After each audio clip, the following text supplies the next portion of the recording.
what we're going to do now is we're going to leap into the next part of the evening, and I'm going to introduce our interview guest, the wonderful, amazing Mr. Robert Hinds. Just wait 1 second, let me give you an introduction. Okay, so Robert has had a highly successful career. Yeah? Do you want to rewind? No. Okay, fine. Okay. Robert has had a highly successful career as an architect. He was the lead architect for the Norman Manley Airport in Jamaica, no less. And he's done beautiful buildings all around the world. And there was something inside Robert that decided he wanted to help people on a more personal, one-on-one basis rather than the buildings. He was going to work with people. And he has a mission to eradicate worry, doubt and fear from people's lives in order to implement clarity and certainty in how to improve their performance and achieve things that they didn't think were achievable in their lives, which is very admirable. And Robert's actually trained with Bob Proctor from The Secret, yeah?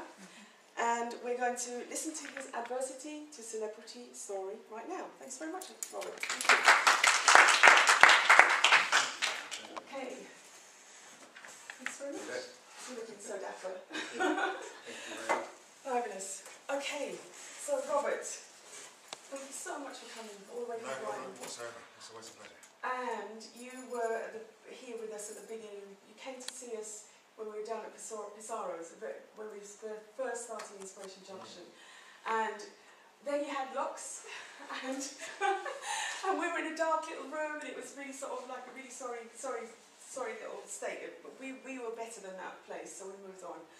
But you've come a long way yourself, and I'd love to know, just tell us a bit about your story from the decision that you made to leave a lucrative job and a high status job as well, to actually take the path that you've taken now to become a coach. Okay, well thank you for having me. It's been another pleasure to come back. I think the first time I was here with you was just before I went to do my coaching training, which was 2010. 10 was it? We started in 2009. Actually, it was late 2009. End of 2009. No, yeah, exactly, yeah. But like I say, I'm a trained designer. I had quite a short career in architecture. It took 10 years to become an architect, and then I worked in it for 11 years. So it's 21 years in total. It was something that I always wanted to do from the age of about 7. I used to walk around with a sketchbook. I always used to carry a sketchbook. I always used to be drawing anything to do with anything modern. So if it was a modern door handle, if it was a light fixture, if it was anything which had a nice shape, I'd sketch it, I'd draw it. And the other passion that I had at that age was aeroplanes. Okay. So I always used to ask I grew up in South London, in Croydon, and I always used to ask my mum or my dad to take me down to Gatwick Airport. Yeah. Now, I didn't want to sketch the planes, all I wanted to do was look at them. Okay. So it was just a case of, I was fascinated about how something so large could fit so many people and actually defy the laws of gravity, take off, and then end up halfway across the world. Yeah. So not knowing anything about how the mind works, not knowing anything about these invisible laws which govern the universe, but just being interested in design and being interested in aeroplanes. And 20 years later, I'm an airport designer. Okay, and you had those visions going on in your head all the time. So law of attraction just got you to where to be an airport designer. There were a lot of things happening which I didn't understand at the time, and it's not until I then started my journey towards personal development that I then started to look back retrospectively over my life and started to see how I became an architect, why I got a lot of success in architecture at a very young age, and then just started to review that, started to break that down, and with the knowledge that I then started to get from the training, that then started to be able to really help me to understand more about me. And then more how to apply a process to myself, and then start sharing it with other people. Okay, so what was the point that made you think, okay, I'm going to down tools and I'm going to become a coach? Well, I mean, that's huge. I mean, literally, that's like, why would you leave such and a passion as well for all these years? Why would you leave that to go and, work with individual people? And what was the point? I think everybody asked me that. I'll cover all that now. Like I said, after all I wanted to do was architecture. And on one of the final airport projects I did, which was the airport in Kingston, Norman Manley International Airport, I was there for 3.5, almost 4 years, and I started to see characteristics of myself that I hadn't seen before. Okay. So there was a lot of the builders on the site.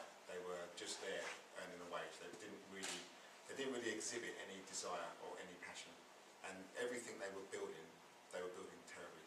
Yeah. Absolutely terribly. If they were going to build a wall which should have been perpendicular to the floor, it was like this. Yeah. But I was the person who then had to go and sign that off. Okay. So I would go to inspect some terrazzo tiles. They weren't level, and I couldn't sign it off. Yeah. So many a times I would always end up saying to the builders, I'm really sorry, this is going to have to be pulled up, this is going to have to be changed. And I could see the dejection in them. They had put some time, they had put effort, not very good effort. Yeah. So when I then started to say to them that you're going to have to put some more effort into doing your work because I can't sign this off because otherwise it starts to ruin my credibility. Some of them took that as quite an insult. Yeah, they took it and then one Friday night I'd say invited me. Okay. But not against my will, but invited me to a room to but I then started to say to them, you've got to start taking more ownership of your work. Yeah. Then we did see an increase in the quality of the work, but then like I said, one Friday night they invited me to come onto site, and about 5 of them said to me that they were really grateful that someone had actually taken the time to pay attention to them and actually then start to tell them something which could actually start to improve their work quality, and people would then start looking at them differently. Okay. So over the next 6 months we saw such an increase in the quality of the work. That made me feel good, that made them feel good. Yeah. Then one of them had the idea that he wanted to open up a juice bar. Okay. And he had no idea how he wanted to open the juice bar. He never shared it with anybody. Yeah. And he was kind enough to share that with me. Yeah. And I went home that night thinking, how can I help this guy open up his juice bar? So I went back to him and I said, let's me and you go down to Kingston. We'll go and speak to 3 owners of juice bars and we'll just speak to them, ask them whether they will speak to us, and then we'll find out exactly what it was that they did to create their business. Yeah. How did they get the money? How did they get the inspiration to do that? And then the actual practicality of how they did things. So a bit of market research, like primitive market research. Yeah, very primitive stuff, Yeah. So we did that with one guy called, I think that was Trevor, and after about 4 months, he did not think that anyone was going to spend time letting him know how they started their business. Yeah. So he was really grateful for that. And after about 3 months, this gentleman disappeared from site. And when I started asking everybody else where is Trevor, they said he's opened up a juice bar. Oh my God, he did it. Yeah, well done. So I went down to visit him, he saw me in the queue, he came out and gave me the biggest hug. And he said, you were the only person who saw anything in me. You've given me the confidence to do this, you took the time out, you took me down to someone who had a business. And it was just being able to extract, so he already had it within him. Yeah, as we all do, yeah. So it's just being able to help him extract that himself, get him to believe in himself, and then just take him through a process that he could then start to apply this to what he was doing. Okay. So that worked well, and I then did that with someone who wanted a t-shirt printing business. Yeah. I got people to go back to university, I got people to actually come out of professions what they were in for 10, 15 years, they didn't enjoy it, and I got them to start thinking about redirecting their life. And so then you started to think about redirecting yours now? Well, still not at that stage. Okay. We carried on, I did a fantastic job with the airport, the whole team. But I really enjoyed what I was doing with these people. I came back to England, and the day that I came back, somebody handed me a copy of the film called The Secret. Okay, yes. I watched that once, I watched it twice, I watched it 3 times in a row. I bought 7 copies. Every time I was reading it, somebody was talking about something, I gave them the book and I said, have this book, it's amazing, you should read it. So so I know what you're feeling, what you're doing with that, And it was the information that was in that book. They were talking about intangible laws. And this is something that I had always thought about when I was younger. I was quite strange when I was younger. Strange in the fact that I always thought that there were things out there which we couldn't see. I never had the confidence to be able to talk to anybody about this. And then I started watching this film called The Secret, where they were talking about different laws. And it was there was one gentleman in particular on it, a guy called Bob Proctor. And watching this movie, it was almost as if he was just talking to me. He was talking about law of cause and effect. He was talking about the law of gratitude. He was talking about just how to really start to lend yourself to the universe, and the universe will then start to yield. And as long as you've got a desire, a heart's desire, and you start to put in the action, then you will then start to cause variances within the universe. So hearing this was just something which really, something shifted in me after watching that film. Yeah, somebody believes in what I actually already believe, so therefore it must be true. Yeah. Amazing. So what was the process from there then? What did you do? You took the course with him and then... From there I started to look at all the teachers from The Secret. So there was Bob Proctor, there was John Assaraf, there was Dr. Michael Beckwith, there was Lisa Nichols, and I started to pick up any book, material, recording that I could find of these teachers, and then started to listen to audio, started to read books, and it was information that felt so true. They always say once you hear the truth, you'll know the truth, and this really started to resonate with me. So at the time I was living in Hove, and I was travelling up to work in Tottenham Court Road, so I had a 2.5-hour journey to work. So you were still being an architect? Yeah, I was still working within architecture. So I was travelling for 4 hours a day. Yeah.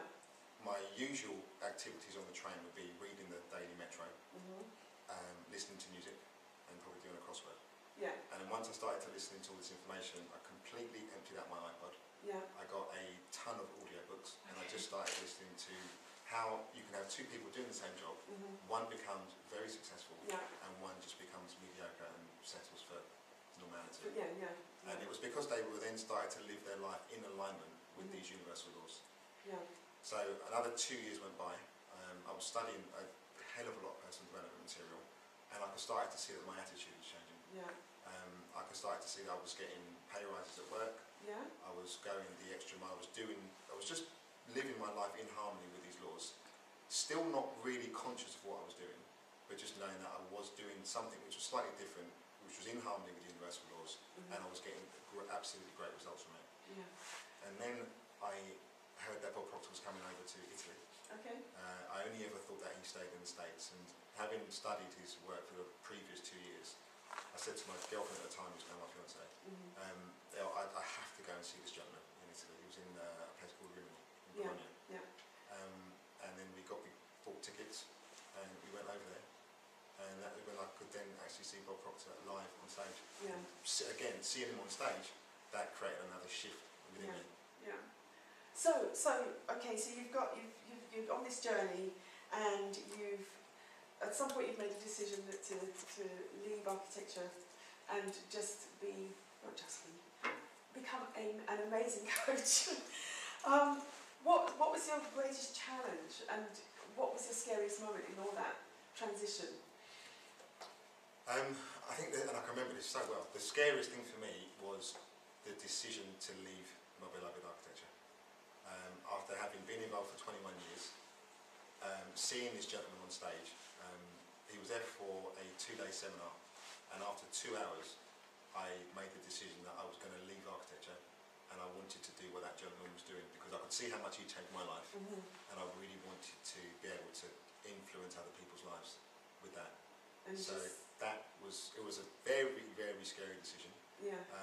I spoke about it at length with my fiancée at the time, because the salary that I was earning was the main salary in the household. And it was just, we knew that we would then be relying on my fiancée's salary. Yeah. I would need to get a part-time job, and it was just one of the scariest decisions I've ever made, because it was walking away from architecture. Would it work? Yeah, walking into the unknown, like into the mist, and think, oh my gosh. Yeah. Yeah. And just not getting the support from people who I thought I would get support from. Yeah. Tell me that story. Tell me, I've been there. Yeah. Yeah. I bet quite a few of you have been through that story as well. That you think, okay, people that you're going to rely on, they're going to support me because they've been there all the time. And as soon as you make a decision for your life, it's like, oh, where are they? They've gone.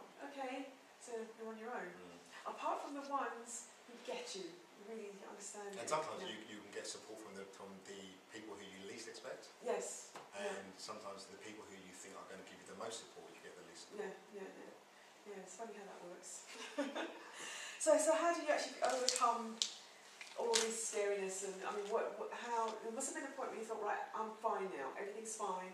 The scary thing has passed, and I'm now doing what I love, and everything's okay. Okay, this fine period didn't come for about 9 months, 9-12 months. Yeah. So just going through that period after making the decision, one, it was deciding, or letting my boss know that I didn't want to do architecture. So I was an associate at that point. I had a 3-month notice. So I went through the period of, am I doing the right thing? Should I be doing this? Then it was letting my mum know, my dad know, my family. Why was I then? My mum said to me once, why do you? I said I want to become a life coach, Yeah. and she said I didn't know you could swim. If I was not a lifeguard, it's a life coach. Oh, good, that's a good one. Yeah, And I started to tell people that I wanted to take this new route, and everybody said, Rob, you're a fantastic you're a really good architect. yeah. Why do you want to go into a coaching business? You don't know anything about coaching. What if it fails? We had quite a big mortgage at the time. Yeah, You're being irresponsible. You're letting your girlfriend down. You're letting your family down. yeah. And it was just, I had some really dark moments where Yeah. I just started to think, well, why do I want to do this? So it was just, I had to go through a lot of self-reflection, asking myself, is this what I really want? Why do I really want this? You know, how is this just a fad? How long is it going to last? And I think when it then really did hit home was when I actually left architecture. I booked myself onto the coaching course with Bob Proctor. That didn't start for another 3 months. Okay. So then I then had to find part-time work to be able to then still bring some money into the house. And I started delivering flowers. Okay. So many people saw me driving around Brighton in a flower truck. Yeah. And people said, oh, you own a florist as well? I said, no, I'm actually working for the florist. Yeah, delivering yeah, because it's flowers. like a come down, isn't it? Like, you know, from your status to delivering flowers. But you're doing what you had to do. To, you know, and that's when somebody has a passion about something, you do whatever it takes to make whatever it is work. So, yeah. And these are the things I didn't realise at the time. Yeah. But there was really strong principles that I was going through. Like you just said, doing whatever it takes, going that 100%. And then this is once I then made the transition and really started to retrospectively look over my life, look at why I became successful in architecture, the transition from how I went from architecture to coach, what the feelings were, what the situations were, and once I could then start to extract the things from that, and then start to formulate a system from it, a process from it, and then to be able to then apply it to the things I was then getting involved with. Yeah, yeah. Well done to you. Well done. Amazing. Okay, so what's your big picture vision? Where are you going now? So you're being successful now. Everything's ticking over. Everything's fine. You're doing your thing. So what's next? Where are you going? Because when I grew up, I didn't have any role models. My parents came from Jamaica. My mum came over in '59. My dad came over in 1960. My dad was an incredibly hard-working man. He used to work 16, 17 hours a day. I didn't used to see him much because he used to work so much. So I had a fantastic relationship with my mum. So I just knew that I didn't have a family yet. I have a 3-year-old daughter now. But I just knew that. She's gorgeous. She's nice. And I just knew that I wanted to take a more educational role, loving father role in the life of my daughter. I wanted to be able to see her growing up during her early years and not follow the pattern what my dad had with me. My dad was a fantastic man, and he did what he had to do to be able to bring money into the house. Yeah. And that was the thinking at the time anyway. That was an era. That's what you do. That's the kind of thing you do. It's not. You would never think of, you know, dad staying at home and looking after, you know, the children or being around the children and still earning money. I mean, it doesn't happen. Yeah. Because the mum stayed at home, the father went out to work. Yeah. So that was one of the driving forces, that I did want to create time freedom, so I could be able to spend time with my family and not just be out working. So that was one of the strong whys behind that. Okay. And another one is, well, now that I know the principles that I went through to build the companies that I've had, is a lot of these principles you don't learn in school, or you learn the complete opposite in school. Like in school, I was always taught to do your best and not actually share information. Where anybody who's now on a route to success, you realise that it's the people around you who you become successful with. Yeah. No one is going to make success on their own. Exactly.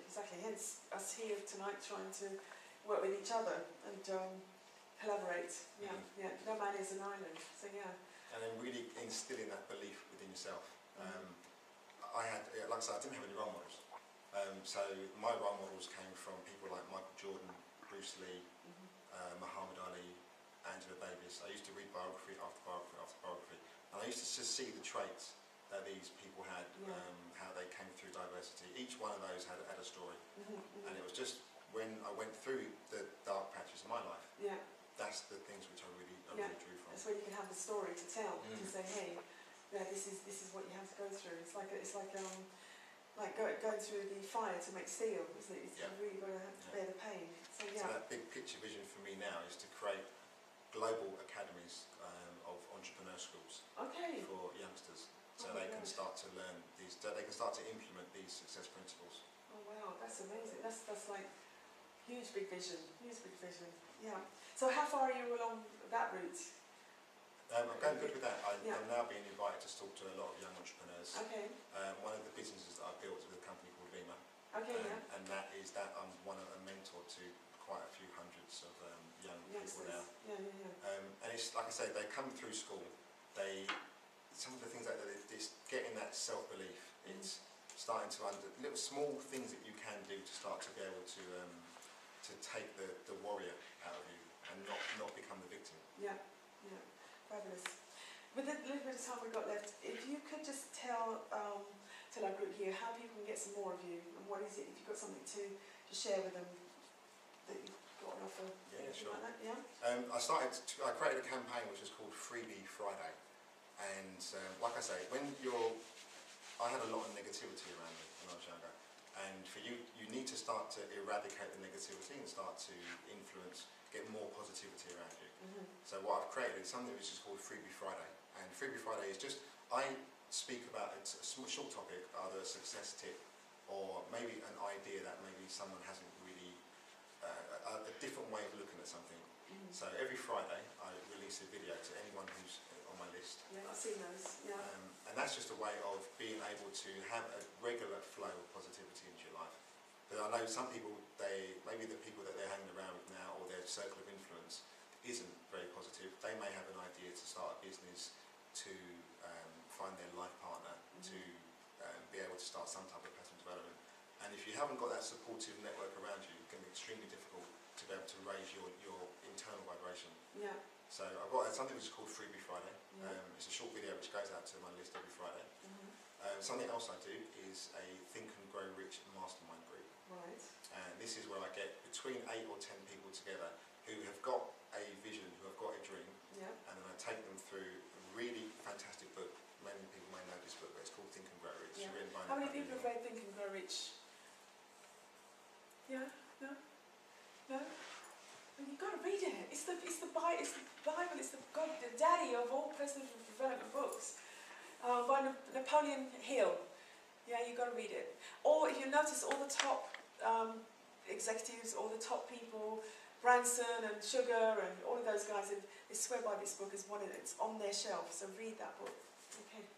So your mastermind is based on that book. Yeah, this book is just a quick story about the book.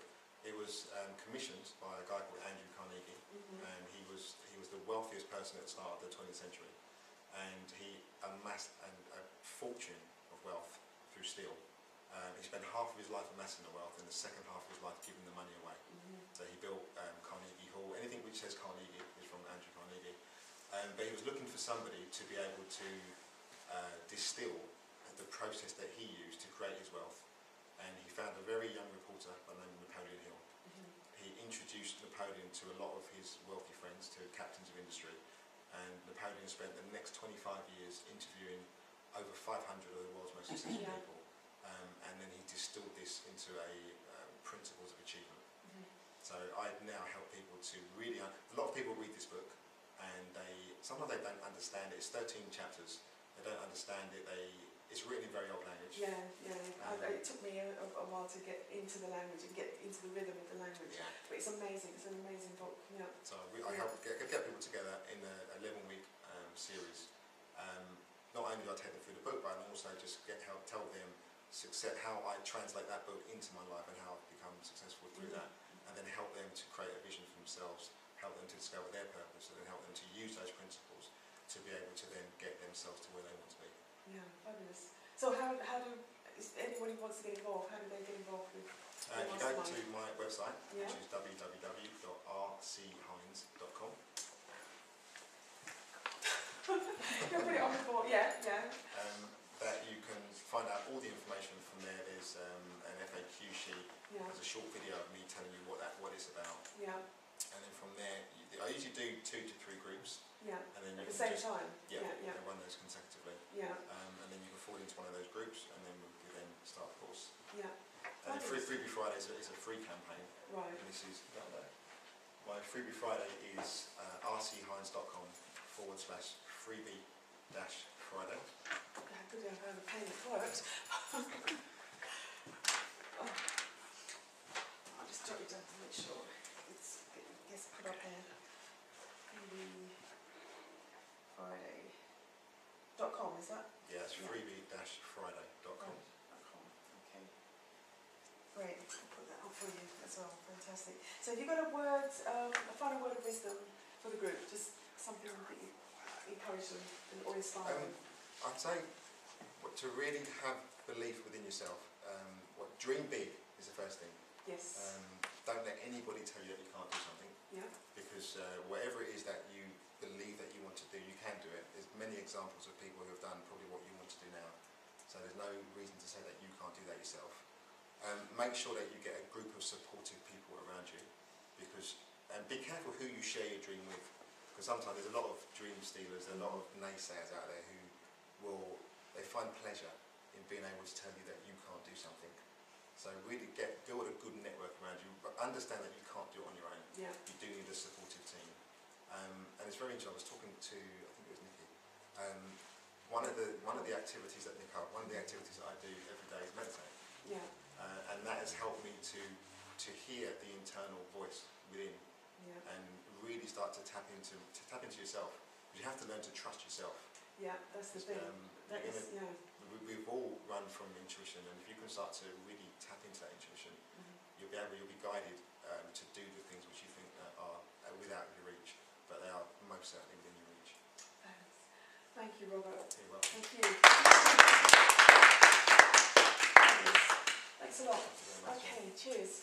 Okay, so we're going to go to a break now. So if anybody wants to have a chat with Robert about his course, about anything that that's been brought up, now's the time to do that. We've got 10 minutes before we come back and reconvene for the next section. So thanks, Robert. You're welcome. Thank you. Oh, that's well done. Oh, fabulous. That was good.